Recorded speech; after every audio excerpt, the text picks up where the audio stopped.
So I finally got a pedal board. So I finally got the pedal board I think is going to work. Unfortunately, this wasn't the first one that I picked out. I got a little gung-ho, went overboard, and I bought the Pedal Train Terra, which is a 42-inch pedal board, and it was a little crazy. Respect to anyone who travels around with a pedal board that is as big as a guitar case, but the guys at the store totally made fun of me, and just thinking about setting that pedal board down and like literally having to move monitors and stuff to make it work was like was a little too much. I'll show you a picture of it. But I did end up getting a Pedal Train Classic Pro with the road case and the wheels. So this is 32 inches by 16 inches, and just doing a quick dry fit on that size, I think it will just fit. My pedals are, I think, a little over 32 inches wide once we put them all together.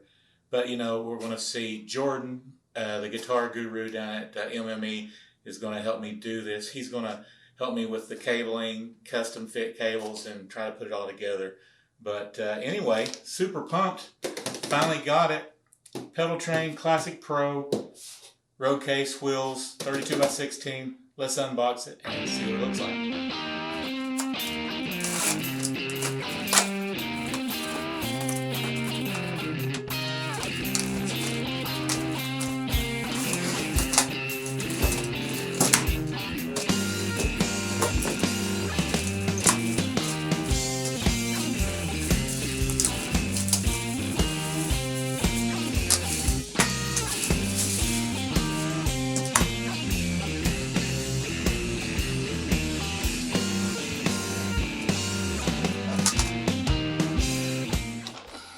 Okay, here it is. I love that. I guess we're going to use that. It's kind of a Jordan thing, he's going to tell me. And it's basically just the pedal board in this case. Super light.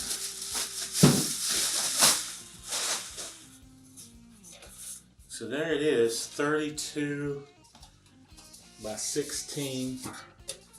Fits snugly down in here. And got a little extra here, I guess, for cabling and stuff. But I opted for the hard case because we do play out quite a bit and things just get destroyed. So, boom. Casters, recess handles. Feels good. This is cool. My other pedal board didn't have anything, so if there was slack, things would move around. Alright, so there's the pedal board. Pedal Train Classic Pro Classic, something like that. Let's see if my pedals will fit on it. Okay, going through my pedals was kind of a challenge. I'm a type of guitar player that has a lot of effects just to do different things, and I hate to get rid of them. I'm really not a minimalist. Sometimes when I go play with other people, I do that whole thing, just take a fuzz pedal and go play. But when I'm doing the Down to the River thing, or I really want to be creative, I gotta have a big pedal board.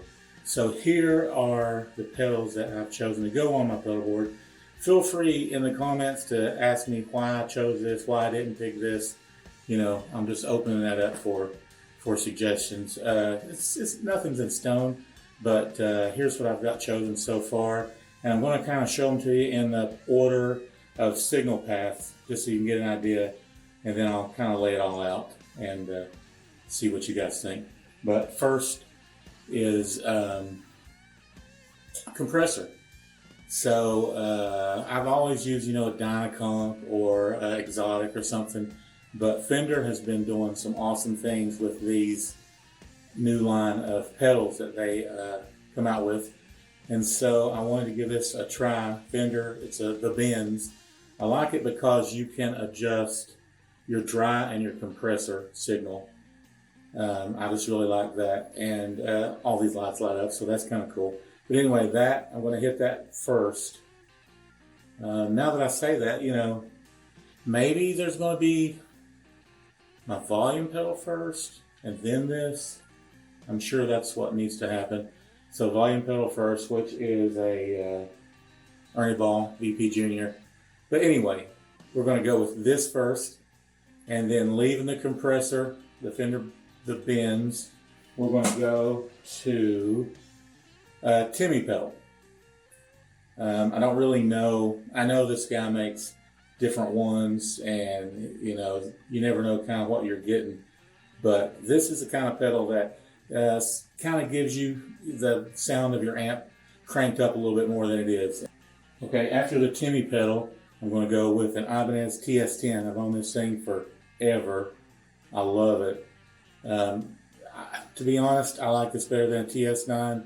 It just does. It has the high mids the way that I like it. So we're going to go Timmy pedal just to soup up my amp of fuzz, and then we're going to go Ibanez TS10. After the TS10,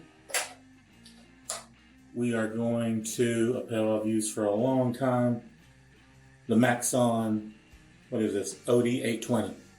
This is a great pedal. Doing a little bit of research on it, I found out that they kind of tried to go clawing a little bit with this, which was kind of interesting. It makes a lot of sense because it doesn't sound like an 808 or a TS9. But so we're going to go, after the TS10, we're going to go the Maxon OD820. Love this pedal. Very cool. Okay, after the Maxon, it's this fuzz pedal. I keep talking about Jordan, but Jordan is the guitar guy down at Mountain Music Exchange, and he built a run of these pedals.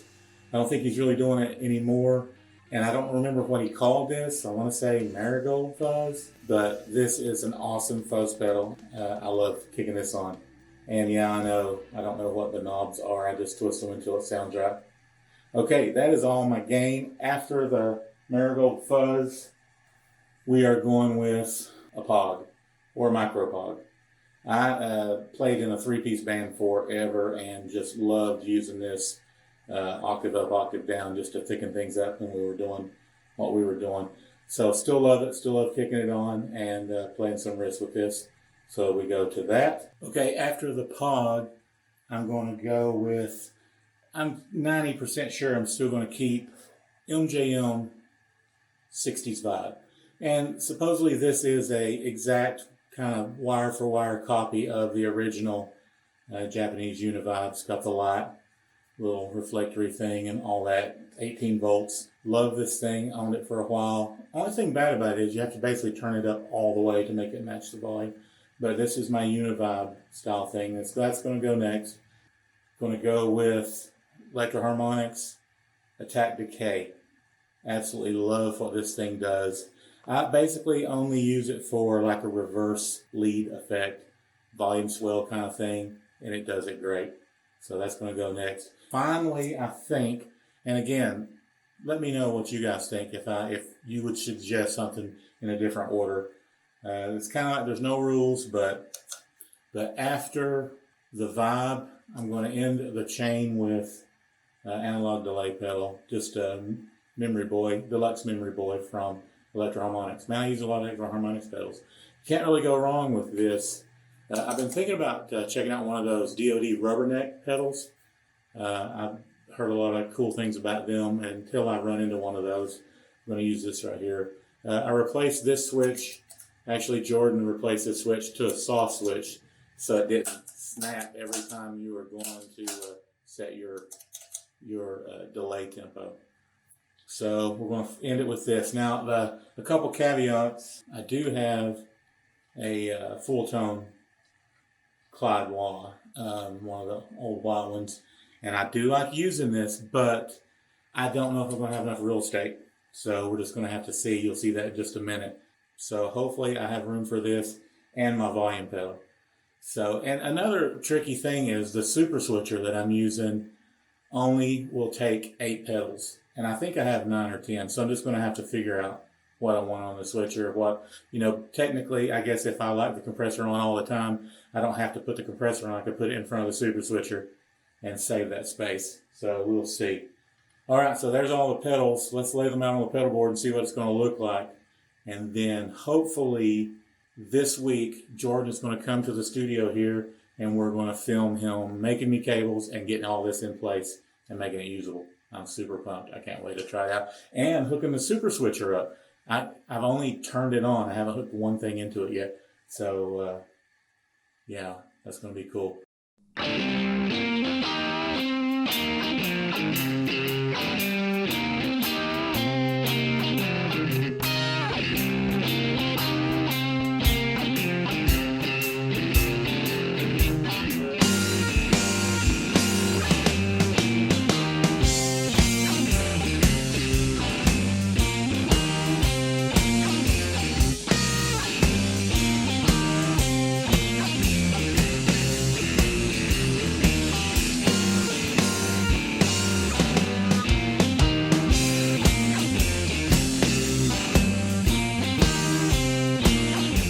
So as you can see, I've got room on the board, and I'm going to make the cables so I don't have to actually have them in a row. But this is kind of the idea that I've got going on. I'm hoping that the super switcher, I know it's not going to do everything I want it to do. It's not the $800, Mr. Gig or whatever that one is. It's not the super expensive one, but I think it's going to do a lot for me. So let me turn this around and show you my thoughts. So put the super switcher there. This doesn't have things on the side, so I think I can put my volume pedal right here. Although now that I'm looking at it, it could get in the way there of my foot. But I can move that around. I'm going to have to mess with my tap tempo, so I want that where I can get to it. But really, as long as I don't mind making the cables, these can just go however, because the switcher's going to take care of them. Ultimately, I won't know until we get this thing wired and see what's up. So I think this is going to wrap up episode 2. Like I said, the super switcher will handle 8 pedals. I have 9 here, so we're just going to have to figure that out. Maybe not put the wah in the mix. Don't need that. I mean, it's on or off. I don't need it chained with different things. Or maybe the compressor, I don't know. Let me know what you guys think. Hopefully this week we're going to start episode 3 with Jordan and him wiring everything up and helping put all this in place. And then it's testing it. Spoiler alert, I have a show this weekend and I really need all this going by Saturday. Today is Tuesday. So let's make it happen. See you guys.